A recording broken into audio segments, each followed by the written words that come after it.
Shout out sa inyong lahat mga kabindors. Mapagpalang araw sa inyong lahat. Ngayon ay bibisitahin natin ang mag-asawang senior citizen. I-update natin mga kabindors. Titingnan natin kung ano na ang kanilang kalagayan at kung naipagpatuloy ni Nanay Ima ang kaniyang pagninegosyo o pagtitinda. Yan mga kabindor, samahan nyo ako at i-update natin.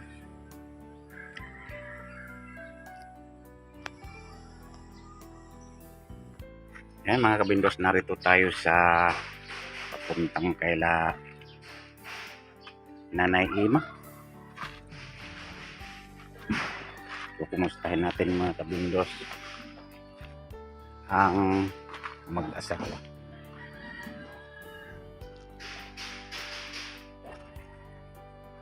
Good morning, Nay.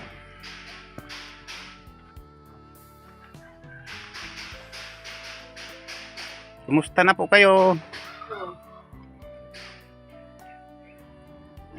Parang may ano na dyan, bakod na. Hindi, nilagyan namin ng bakod. Kasi yung mga bata kumapasok dyan. Mas maganda para safety ang lugar ano.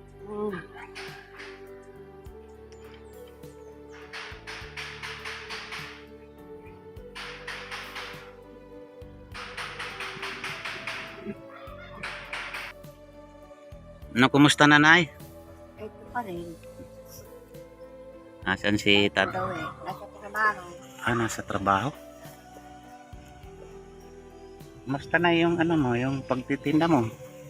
Ito meron pang pakunti-kunti na puhunan.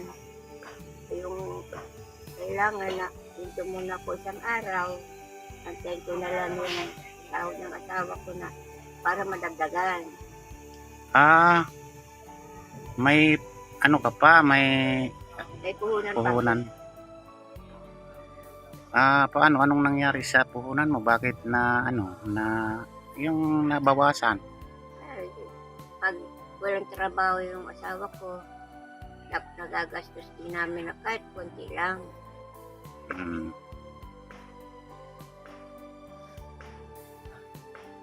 Sige lang na ano mo lang, gulong-gulong mo lang kung mayroon pa naman na puhunan ka na natitira.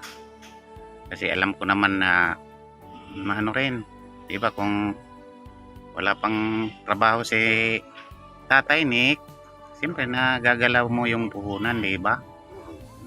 Doon kayo kumukuha ng inyong pangangailangan. Araw-araw ka naman nagtitinda, hindi? Ano lang, pag nagtinda ko ngayon, bukas, dito muna. Para maanahan ko yung puhunan, madagdagan.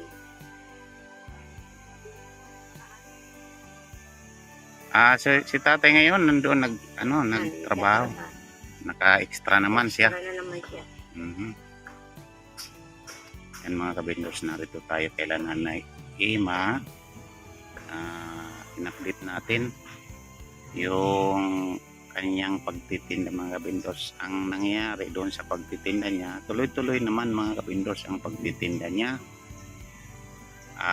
Tinanong ko si Nanay kung ang puhunan niya ay mayroon pa. Sabi ni Nanay nagagalaw ang puhunan niya. Mayroon pa naman daw natitira ang puhunan niya na kanyang i-roll pa uli.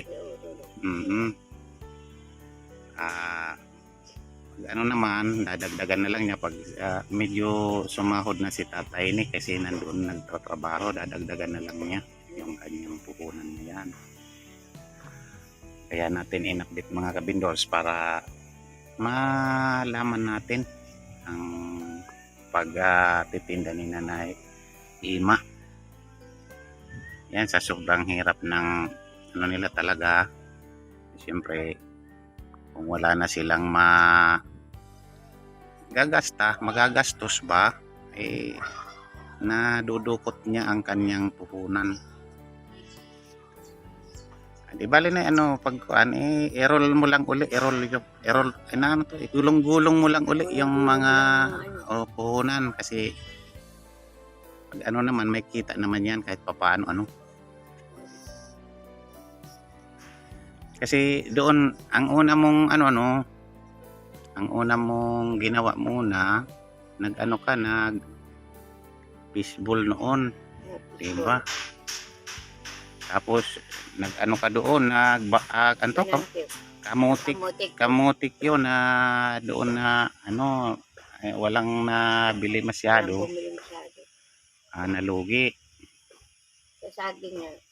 Oo, Hindi ako nagano. Oo, sa saging ka na lang yan. Pero yung saging naman kumikita din. Kaya lang ang ano doon, nadudukot mo lang yung puhunan pag medyo wala na talaga, siyempre sa hirap ng buhay nyo. Si Tatay Nick naman pa extra lang ng trabaho. Kaya ganon ang nangyayari. Nanay, kasi na Christmas na Merry Christmas! Magre-Christmas na nung petsa na ngayon sa ang ating mahal na sponsor ay bibigyan ka ng maagang pamasko. Merry Christmas! Oo, pamasko. Wow! Ito maagang pamasko, ikaw na ang bahala nito kung basta ito maagang pamasko niya. Kung ito man kung kung ito ay hindi mo lang gagastusin, itago mo lang sa araw na ng 24 mo siya gastusin, okay lang na kanyang maagang pamasko ng ating mahal na sponsor na si Ma'am Mirasol ng London. Ayan, pasalamatan mo si Ma'am Mirasol ng London sa ibibigay niya sa iyo ngayon na maagang pamasko. Merry Christmas! Maraming salamat po, Ma'am Mirasol. Namin pera para sa pamasko namin kasi naghihirap kami. Maraming salamat po sa inyo. Merry Christmas! Ito nanay ang ipinapaabot ng ating mahal na sponsor. Ito ang maagang pamasko ninyo ni Tatay Nick.